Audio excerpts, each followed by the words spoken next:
तो की हाल चाल छै यो मिथिलावासी सब, ठीक छी? आइ हम अपन हाथ से अहाँ सबके खिचड़ी बना के देखाएब, वो भी देसी स्टाइल में। तो चलू किचन, तो लो चले छी अहाँ सबके मिथिलावासी हम अपन किचन और देखबै छी हम खिचड़ी केना बनबै छियै। तो आओ किचन देखियो मिथिलावासी, एम्हर जे छै अहाँके चाउर ताउर सब फूलै लए दऽ देने छी, ठीक छै। एम्हर जे छै अहाँके कुकर जे छै आब चढ़ाएब और आगे के कार्यक्रम अहाँ सबके देखबै छी। देखियो मिथिलावासी हमरा खिचड़ी बनबै के स्टाइल देखियो। चढ़ा देने छी, प्याज जे छै अहाँके बिल्कुल ब्राउन भऽ गेल यऽ। मिथिलावासी प्याज अदरक लहसुन सही से ब्राउन भऽ गेल। आब डालै छी टमाटर।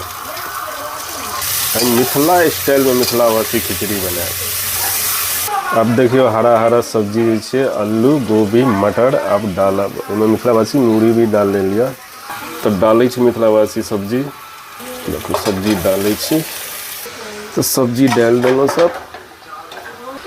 हमार देखियो चाउर दालि जे छै फूलै लए देने छी, हल्का अगर फूल गेल आब जे छै डालब चावल एहिमे। चलू मिथिलावासी डालै छी चावल एहिमे, डाल दै छी सबटा चावल, ठीक छै। तो डाल देलहुँ मिथिलावासी चावल। अब सही से एकरा मिक्स करब।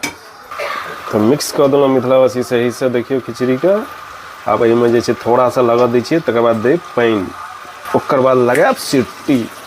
तो डालै छी मिथिलावासी पानि।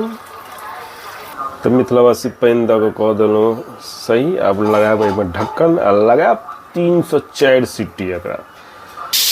लग गेल मिथिलावासी सीटी कुकर में। तो देखियो मिथिलावासी कुकर देलहुँ खोल। देखियो केहन भाप निकल रहल छै। और खा के जे छै अहाँ सबके टेस्ट बतायब जे केहन बनलै हन।